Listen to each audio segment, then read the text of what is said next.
Imaginez entrer dans une pièce remplie de personnes, chacune portant un masque. Certains sourient, d'autres froncent les sourcils, mais aucun ne révèle son véritable visage. Maintenant, imaginez pénétrer dans ce monde sans masque, sans tromperie, sans faux semblants, sans même la capacité ou le désir de manipuler ceux qui vous entourent. Combien de temps pensez-vous pouvoir tenir? À quelle vitesse seriez-vous rejeté comme naïf, insensé, voire faible? C'est le destin tragique du prince Mishkin, le protagoniste de l'Idiot de Fiodor Dostoïevski. Il est un homme au cœur pur, d'une honnêteté inébranlable et d'une compassion infinie. Et pourtant, au lieu d'être admiré pour ses qualités, il est ridiculisé, manipulé et en fin de compte brisé par une société qui ne peut comprendre sa bonté. Mais ce n'est pas seulement une histoire de la Russie du XIXe siècle. C'est un reflet d'une vérité douloureuse sur la nature humaine, une vérité qui demeure tout aussi pertinente aujourd'hui. Pourquoi les personnes bonnes se retrouvent-elles si souvent désavantagées dans ce monde? Pourquoi la sincérité attire-t-elle la moquerie plutôt que le respect? Et surtout, si être bon mène à la souffrance, cela en vaut-il encore la peine? À la fin de cette réflexion, vous aurez une toute nouvelle perspective sur la gentillesse, la moralité et les dangers cachés d'être trop bon dans un monde qui récompense la ruse. La dernière révélation que nous explorerons sera la plus choquante de toutes, et elle changera votre façon de voir non seulement le monde, mais aussi vous-même. Pour comprendre pourquoi la bonté est souvent confondue avec la naïveté, nous devons d'abord examiner ce que la société valorise réellement. Nous aimons croire que nous admirons l'honnêteté, la gentillesse et l'intégrité, mais est-ce vraiment le cas? Ou bien ne tolérons-nous ces qualités que tant qu'elles ne menacent pas nos propres intérêts? À travers l'histoire, ceux qui accèdent au pouvoir ne sont que rarement des individus purement bons. Ce sont plutôt ceux qui savent naviguer dans les complexités des relations humaines, qui comprennent quand être impitoyable et quand être charmant, qui savent dissimuler leurs véritables intentions derrière un masque soigneusement façonné. Dans Le Prince, Niccolò Machiavel soutient qu'un dirigeant doit être prêt à agir de manière immorale si nécessaire, car le monde ne récompense pas la bonté, mais les résultats. C'est pourquoi le destin de Mishkin est si tragique. Il ne comprend pas ou refuse d'accepter les règles du monde dans lequel il vit. Il ne sait pas manipuler ni tromper et il ne veut pas le faire.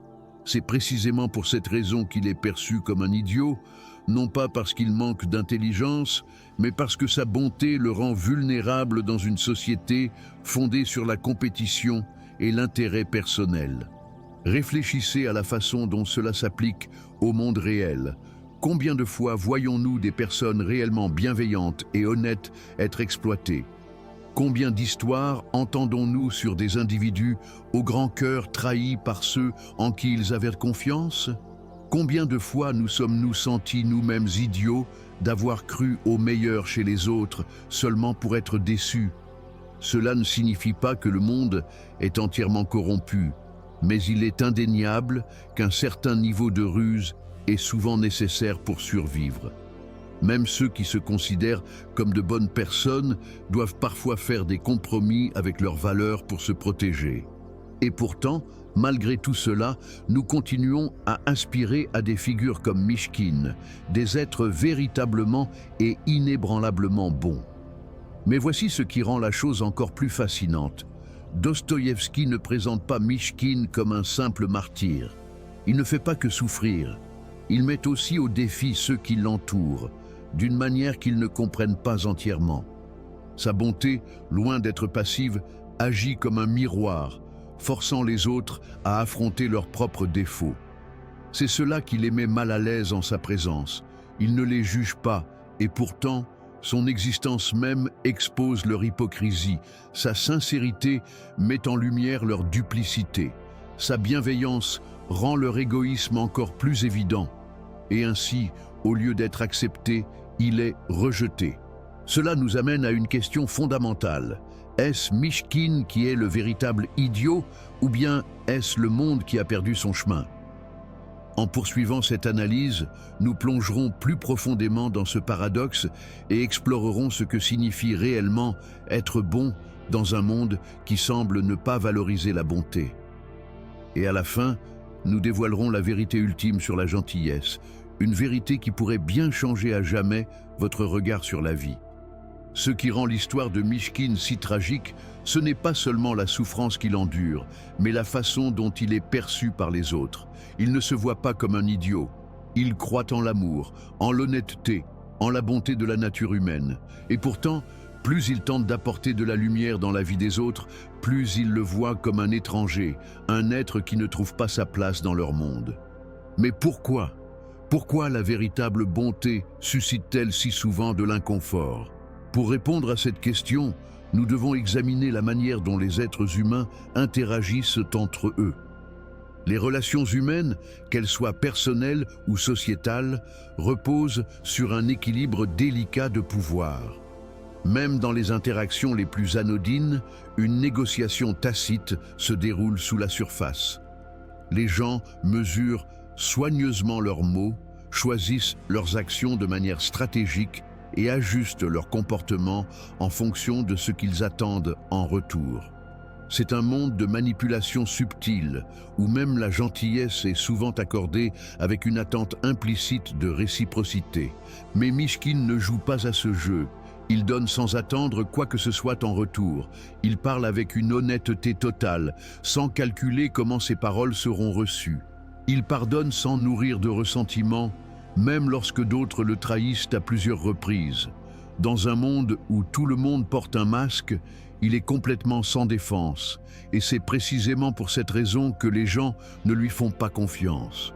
Les psychologues ont longuement étudié le concept de dissonance cognitive, cette tension inconfortable qui surgit lorsque nous sommes confrontés à des informations ou des comportements qui contredisent nos croyances sur nous-mêmes. Lorsque Mishkin interagit avec les autres, il les force à affronter leurs propres contradictions morales. Ils prétendent peut-être valoriser la bonté, mais face à une véritable gentillesse inconditionnelle, ils se sentent mis à nu. Cela leur fait prendre conscience de la distance qui les sépare de leurs propres idéaux. Et plutôt que d'accepter cette vérité inconfortable, ils rejettent la personne qui la met en lumière. Réfléchissez à la façon dont nous réagissons souvent aux personnes exceptionnellement bonnes. Lorsque nous entendons des histoires d'individus altruistes qui consacrent leur vie à aider les autres, nous les admirons. Mais parfois, nous ressentons aussi un étrange malaise. Nous nous disons qu'ils sont différents de nous, que leur niveau d'abnégation est irréaliste, voire impraticable. Nous cherchons même des défauts chez eux, des preuves qu'ils ne sont pas aussi purs qu'ils en ont l'air. Pourquoi? Parce qu'accepter leur bonté reviendrait à remettre en question nos propres choix, nos propres compromis, nos propres justifications morales. C'est exactement ce qui arrive à Mishkin. Il devient un symbole de quelque chose d'inatteignable, un idéal que les gens admirent en théorie mais rejettent en pratique. Sa simple existence perturbe l'ordre social, non pas par la force, mais par sa seule présence. Dostoïevski utilise Mishkin pour explorer une vérité plus profonde sur la nature humaine. Nous ne voulons pas réellement d'une bonté parfaite dans nos vies. Nous pensons la désirer, mais lorsqu'elle se manifeste, nous la trouvons accablante, voire oppressante. Une bonté sans calcul, sans limite, sans les défauts humains habituels, est quelque chose que la plupart des gens ne savent pas comment gérer. Et c'est pour cette raison qu'au lieu d'élever la personne bonne, la société l'isole souvent. Mais cela signifie-t-il que la bonté est dénuée de sens? Qu'être une bonne personne est une erreur? C'est ici que les choses deviennent encore plus complexes. Malgré toutes les souffrances qu'il endure, Mishkin ne regrette jamais sa gentillesse. Il ne devient pas amer, il ne souhaite pas changer ce qu'il est. Et en cela, Dostoïevski nous offre un enseignement profond. La valeur de la bonté ne réside pas dans la façon dont elle est perçue par les autres, mais dans sa nature intrinsèque. En d'autres termes, la véritable bonté n'a pas besoin de validation. Elle ne requiert ni admiration, ni récompense. Elle existe, non pas parce que le monde l'apprécie, mais parce qu'elle est la bonne manière d'être. Mais cela soulève une dernière question troublante, une question qui remet en cause tout ce que nous avons exploré jusqu'à présent. Si la bonté est si pure, si puissante, pourquoi mène-t-elle si souvent à la souffrance? Pourquoi les meilleures personnes semblent-elles affronter les plus grandes épreuves? En poursuivant notre réflexion, nous découvrirons la révélation finale et la plus choquante sur ce que signifie réellement être bon dans un monde qui ne valorise pas la bonté. Et à la fin, vous pourriez bien remettre en question tout ce que vous pensiez savoir. Si la bonté a une véritable valeur, alors pourquoi semble-t-elle attirer la souffrance? Pourquoi les personnes les plus honnêtes, altruistes et compatissantes sont-elles souvent celles qui subissent les plus grandes trahisons, désillusions et épreuves? Cette question est l'un des dilemmes centraux de l'idiot. Le prince Mishkin fait tout ce qui est en son pouvoir pour apporter la gentillesse et la compréhension dans le monde. Et pourtant, au lieu d'être récompensé pour cela, il est ridiculisé, incompris et, en fin de compte, détruit. Mais Dostoïevski ne présente pas cela comme une tragédie absurde. Au contraire, il nous pousse à approfondir notre réflexion sur la nature même de la souffrance. Il existe un lien indéniable entre la bonté et la souffrance, et ce lien a été exploré non seulement en littérature, mais aussi en philosophie, en psychologie et même dans la pensée religieuse. Tout au long de l'histoire, de nombreuses figures les plus vénérées, qu'il s'agisse de chefs spirituels, de réformateurs sociaux ou de grands penseurs, ont affronté d'immenses souffrances. Jésus, Socrate, Mahatma Gandhi, Martin Luther King Jr. Tous ont consacré leur vie à des idéaux de justice, de vérité et de compassion, et tous ont été confrontés à l'opposition, à la persécution et, dans de nombreux cas, à une fin violente. Mais pourquoi? Pourquoi le monde semble-t-il résister à la bonté plutôt que de l'accueillir? Une explication réside dans l'idée que la véritable bonté est perturbatrice. Elle remet en question l'ordre établi. Elle oblige les gens à affronter leurs propres contradictions morales. Et la plupart des individus, qu'ils en aient conscience ou non, ne veulent pas être confrontés à ces contradictions. Ils veulent continuer à vivre comme ils l'ont toujours fait, sans être forcés d'examiner leur propre égoïsme, leur compromis, leur tendance à privilégier leur intérêt personnel au détriment de leur intégrité morale. Lorsque Mishkin entre dans le monde de la haute société russe, il ne correspond pas à ces codes.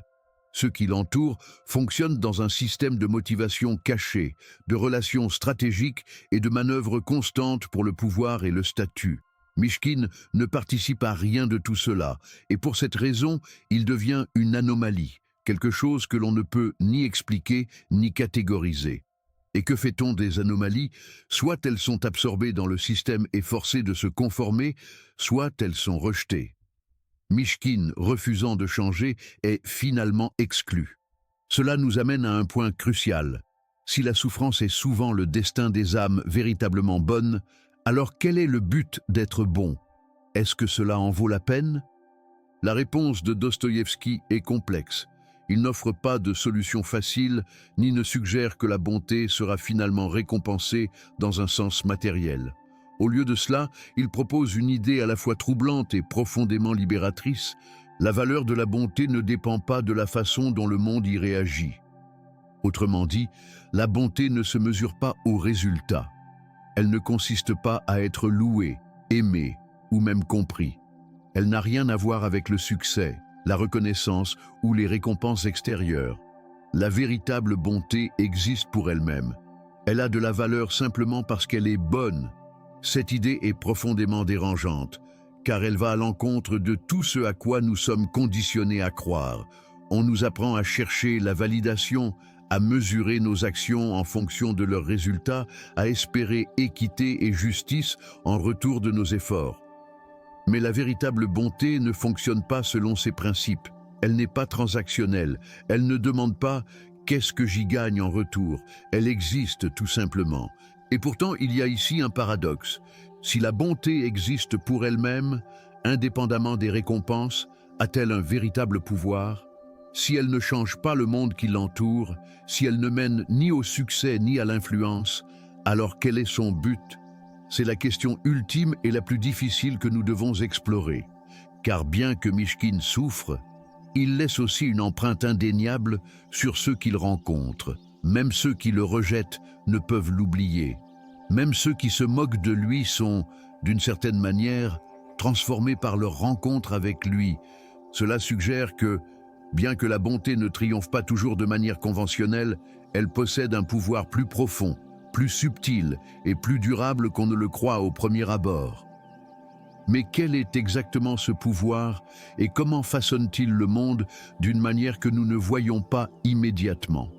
Dans la dernière partie de notre discussion, nous découvrirons la vérité ultime sur la bonté. Une vérité qui remettra en question tout ce que nous avons exploré jusqu'à présent et nous laissera avec une révélation qui pourrait changer à jamais notre compréhension de la nature humaine. Si la bonté ne se mesure pas à ses récompenses, alors, quelle est sa véritable essence, son véritable pouvoir? Si le monde rejette, ridiculise et même détruit ceux qui sont véritablement bons, pourquoi la bonté persiste-t-elle? Pourquoi des personnes comme Mishkin, qui semblent tellement déplacées dans un monde gouverné par l'ambition et l'intérêt personnel, continuent-elles d'exister? La réponse réside dans quelque chose qui ne peut être ni vu ni quantifié facilement. Elle se trouve dans les manières silencieuses et souvent imperceptibles par lesquelles la véritable bonté transforme ceux qui la rencontrent. Tout au long de l'idiot, Mishkin ne cherche pas à changer les autres. Il ne prêche pas, il n'essaie pas de réformer la société, il n'impose pas ses idéaux à ceux qui l'entourent. Et pourtant, il laisse une marque sur chaque vie qu'il touche. Même ceux qui lui font du mal ne peuvent rester insensibles à sa présence. Sa sincérité, sa compassion et sa foi inébranlable en la bonté des autres agissent comme un miroir, reflétant chez les gens les parties les plus profondes et les plus cachées d'eux-mêmes. C'est là le pouvoir secret de la véritable bonté. Elle révèle la vérité. Elle ne contraint pas, elle n'exige pas, elle ne manipule pas, elle existe simplement. Et par son existence, elle force ceux qui l'entourent à affronter leur propre nature. Certains l'embrassent, d'autres, incapables de supporter ce qu'ils y voient, la rejettent. Mais personne ne reste inchangé. Pense au moment de ta propre vie où tu as été confronté à une véritable gentillesse, une bonté offerte librement, sans attente ni motif caché.